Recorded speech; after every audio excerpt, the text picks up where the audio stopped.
السلام علیکم ورحمۃ اللہ وبرکاتہ۔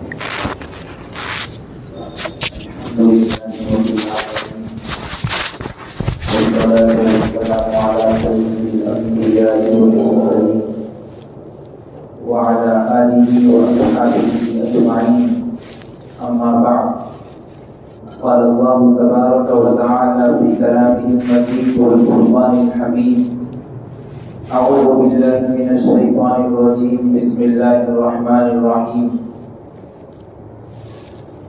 قل يا عبادي الذين أسرفوا على أنفسهم لا تقنطوا من رحمة الله إن الله يغفر الذنوب جميعا إنه هو الغفور الرحيم.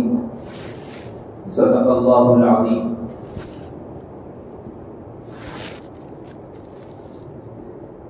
حضرات سامعین،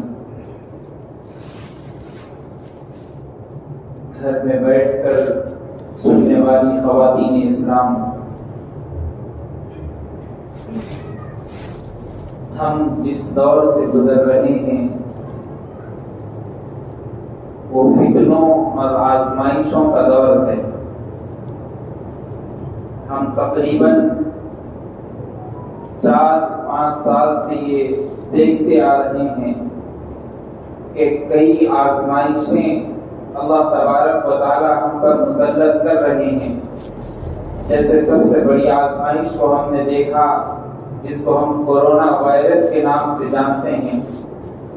اللہ کی آزمائش تھی بندوں پر، اور جبھی بھی اللہ کی کوئی آزمائش بندوں پر آتی ہے، کوئی مصیبت اللہ تبارک و تعالی بھیجتے ہیں، تو اس کا ایک سادہ سا مطلب یہ ہوتا ہے کہ اللہ اپنے بندوں کو اپنی طرف بلانا چاہتے ہیں، اپنی طرف راغب کرنا چاہتے ہیں، اپنی طرف متوجہ کرنا چاہتے ہیں۔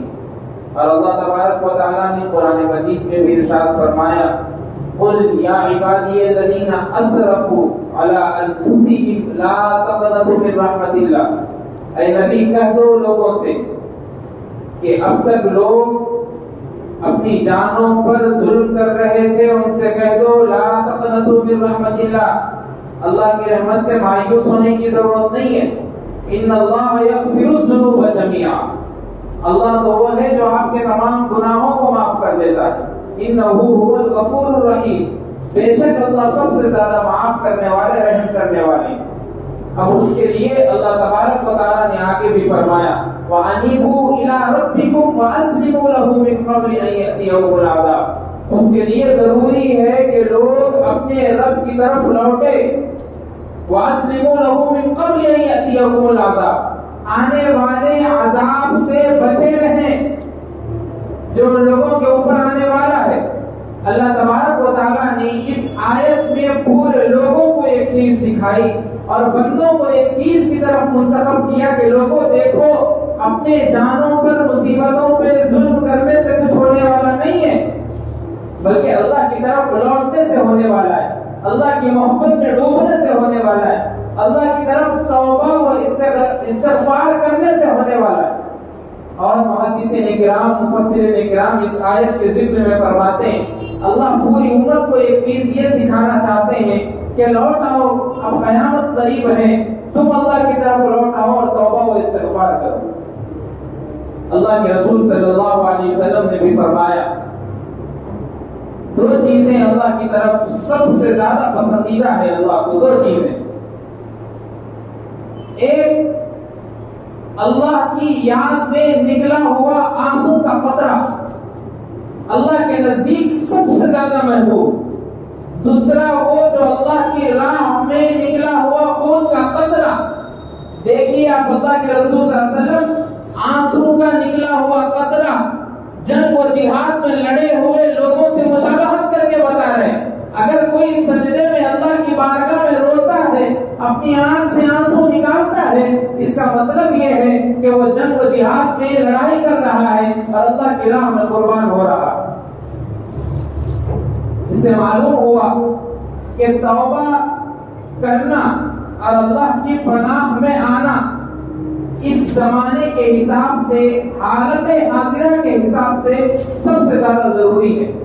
اگر کوئی بندہ اللہ سے توبہ کیے بغیر ویسے ہی دنیا کی منمانی میں زندگی گزار رہا ہو، دنیا کی خواہشات میں زندگی گزار رہا ہو، دنیا کی لذات میں زندگی گزار رہا ہو، دنیا کو اپنا اترنا پہننا سب کچھ کر لیا ہو، تو یاد رکھو جب اس کی موت آ جائے گی، جب اس کے جسم سے روح نکل جائے گی اور قبر میں وہ چلا جائے گا، تو اللہ کی بارگاہ میں کیا جواب دے گا؟ اس لیے جب تک دنیا میں ہے کوشش یہ کرے کہ اللہ کی بارگاہ میں توبہ کرے۔ اور اللہ تبارک و تعالیٰ نے قرآن مجید میں ایک اور جگہ ارشاد فرمایا، یا ایھا الذین آمنو، اے وہ لوگوں جو ایمان لے کر آئے، توبوا الی اللہ توبۃ نصوحا، توبہ کرو اور توبہ کی تلقین بھی کرو، عسیٰ ربکم ان یکفر عنکم سیئاتکم، تمہارا رب عن قریب تمہارے گناہوں کا حساب لے گا تمہارے سے۔ اگر تم توبہ کر کے پاس ہو گئے، ترقی مل گئی، کامیاب ہو گئے، وَيُدْخِلَكُمْ جَنَّاتٍ تَجْرِی مِن تَحْتِہَا الْأَنْہَارُ، ایسے جنت میں داخل کر دیا جائے گا جس کے نیچے نہریں جاری ہو۔ اور کئی بزرگان دین کے بارے میں ہم پڑھتے ہیں، بیانات میں سنتے ہیں، ان کے توبہ کرنے کا اندازہ اللہ کے رسول صلی اللہ علیہ وسلم نے خود ایک واقعہ صحابہ کرام کے سامنے بیان کیا۔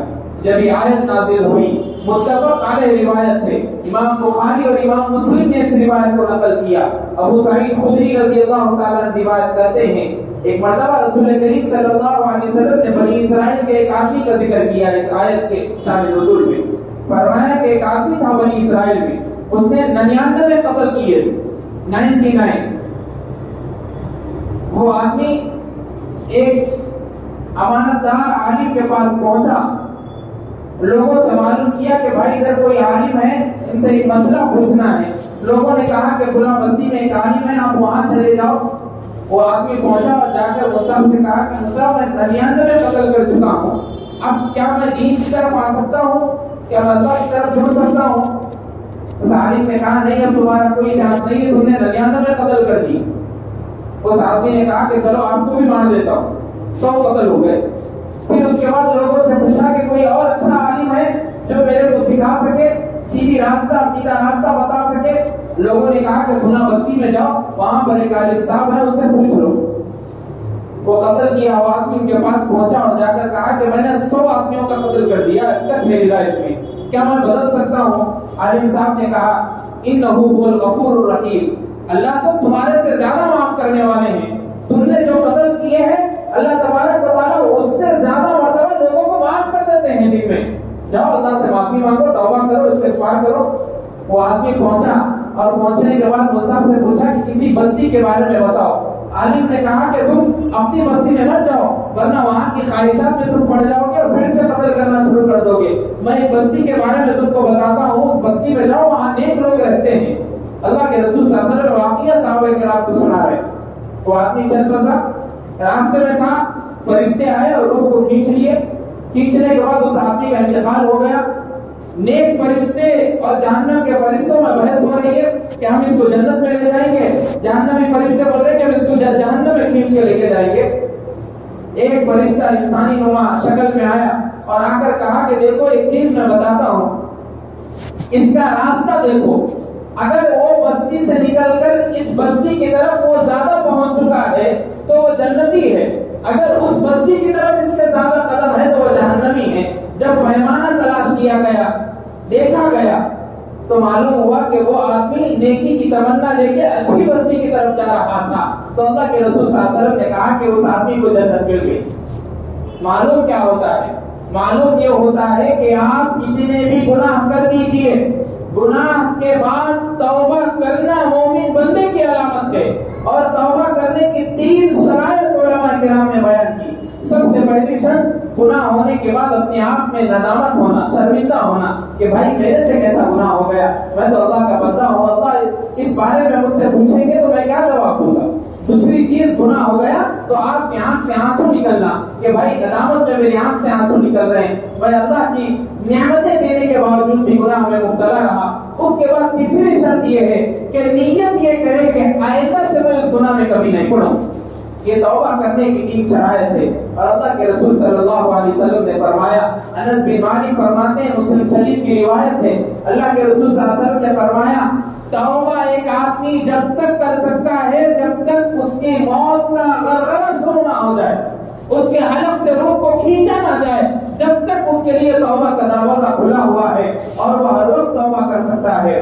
ہم اپنی لائف میں جینے والے لمحات میں زندگی گزارنے کے حالات میں کئی مرتبہ ہمارے سے گناہ سرزد ہو جاتے ہیں. معلوم ہے ہم گنہگار بنتے ہیں, خطا کار بنتے ہیں, مالک کے سامنے ہم بھیک مانگتے ہیں, اللہ پھر بھی ہمیں معاف کر دیتے ہیں. اتنے بڑے رحیم و کریم مالک ہیں, ہم اتنے گناہ کرنے کے باوجود بھی 3 وقت ہمیں گرم کھانا ملتا ہے, پہننے کے لیے اچھے کپڑے ملتے ہیں, چلنے کے لیے اچھی چپلیں ملتی ہیں, اچھے جوتے ملتے ہیں, رہنے کے لیے سہنے کے لیے اچھے گھر ہیں, اور جانے کے لیے گاڑیاں ہیں, کار ہے. یہ اتنے بڑے رحیم و کریم ہمارے مالک اللہ ہیں, اس کے باوجود ہم گناہ کر کے ہماری آنکھ میں ندامت نہیں ہے, ہماری آنکھ سے آنسو کا قطرہ نہیں نکل رہا. سوچئے ہم اللہ کی رحمت سے کتنے مایوس ہو گئے, ہم اللہ سے دور کتنے جا رہے ہیں. یہ سوچنے والی بات ہے. کئی بزرگان دین اللہ کے رسول صلی اللہ علیہ وسلم کے بعد تابعین کا زمانہ گزرا, تبع تابعین کا زمانہ گزرا, اولیاء کرام کا زمانہ گزرا. آپ دیکھیے ان کی سیرت پڑھیے. ایک روایت میں آتا ہے, ایک کتاب میں ملتا ہے کہ ایک بہت بڑے بزرگ اللہ کے ولی تھے, ان کا نام تقریباً احادیث میں ملتا ہے کہ بشر حافی رحمۃ اللہ علیہ تھا. کتابوں میں ملتا ہے کہ بشر حافی رحمۃ اللہ علیہ ان کا نام تھا. وہ فرماتے ہیں وہ تقریباً ہمیشہ وہ ننگے پاؤں چلا کرتے تھے, اس لیے ان کا نام حافی رکھا گیا. بہت شراب پیا کرتے تھے.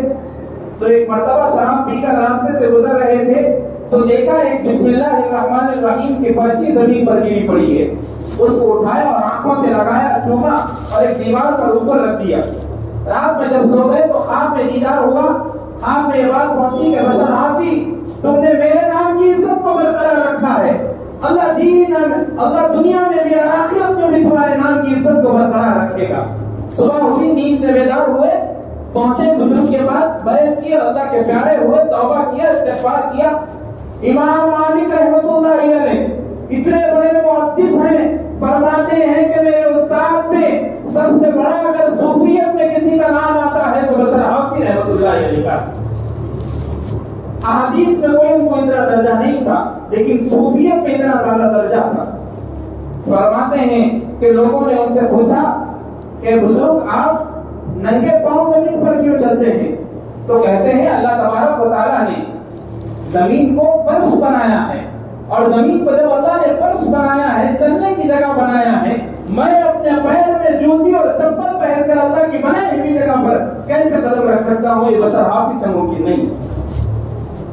امام بخاری رحمۃ اللہ علیہ, امام مسلم رحمۃ اللہ علیہ خود اس واقعے کو نقل کر کے کہتے ہیں جب جنازہ اٹھا بشر حافی رحمۃ اللہ علیہ کا, فجر میں نماز جنازہ ہوئی, قبرستان پہنچنے تک عشاء کی نماز کا وقت ہو گیا تھا.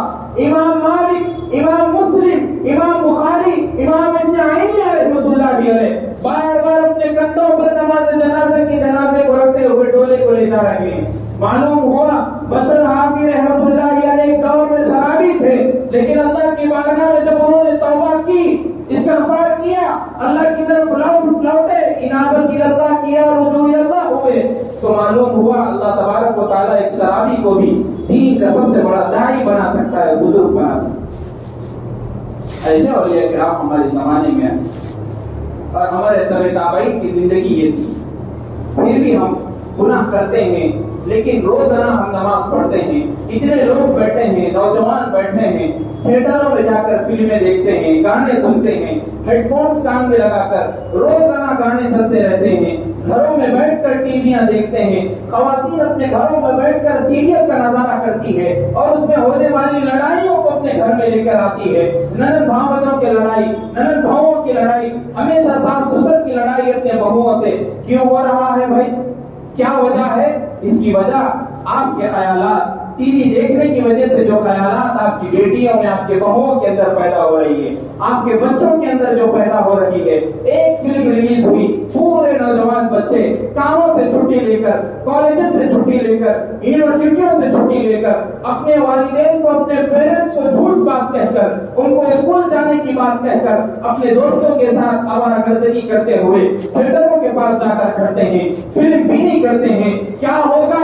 آپ تھیٹر میں بیٹھے ہیں اور ملک الموت آئے گا اور آپ کی روح کو کھینچ لے گا. اللہ کی بارگاہ میں کیا جواب دیں گے اور کیا کہیں گے؟ اللہ پوچھے گا تم کیسی صورت لے کر میرے پاس آئے؟ تم تو میرے بندے تھے، تمہارے لیے میں نے تمہارے ماں باپ کی عمر میں برکت دی، تمہارے لیے میں نے تمہارے ماں باپ کو صحت و تندرستی دی، تمہارے لیے تمہارے پیدا ہونے والی نسلوں کے اندر ایمان کو برقرار رکھا، اس کے باوجود تم میرے پاس آ رہے ہو تو ایسی حالت میں آ رہے ہیں.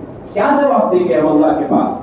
ابھی بھی وقت ہے، لوٹ آؤ، ابھی بھی وقت ہے، اللہ کی طرف لوٹ آؤ. اللہ کے رسول صلی اللہ علیہ وسلم نے کئی جگہ ارشاد فرمایا. اللہ کے رسول صلی اللہ علیہ وسلم فرماتے ہیں، حضرت عبداللہ بن عمر نے فرمایا، بے شک اللہ بندے کی توبہ اس وقت تک قبول کرتا ہے جب تک بندے کے پاس ملک الموت پہنچتا نہیں اور اس کی روح کو نکال نہیں لیتا. جب تک بندے کی توبہ قبول ہوتی ہے. ہمارے پاس اتنا وقت ہے، ہم پہلے سے، آج جمعے کا دن ہے تو ہفتے کی کیا پلاننگ ہے ہمارے ذہن میں بیٹھ جاتی ہے کہ بھائی ہفتے کے دن یہ کرنا ہے. اتوار کے دن چھٹی ہے تو زو پارک کو جانا ہے، ادھر جانا ہے، ادھر جانا ہے. منڈے کے دن رشتے داروں میں جانا ہے، ٹیوزڈے کے دن وہاں جانا ہے، ویڈنسڈے کے دن وہاں جانا ہے. پلاننگ پہلے سے طے ہے، شیڈول بنا ہوا ہے. لیکن کیا کبھی اللہ کی طرف لوٹنے کا ٹائمنگ نہیں بنائی؟ شیڈول نہیں بنایا؟ کبھی اللہ کی بارگاہ میں توبہ کرنے کا وقت نہیں ملا؟ کبھی اللہ کی طرف لوٹنے کا ٹائم نہیں ملا؟ کبھی سنت رسول کو محبت سے دیکھنے کا ٹائم نہیں ملا؟ کبھی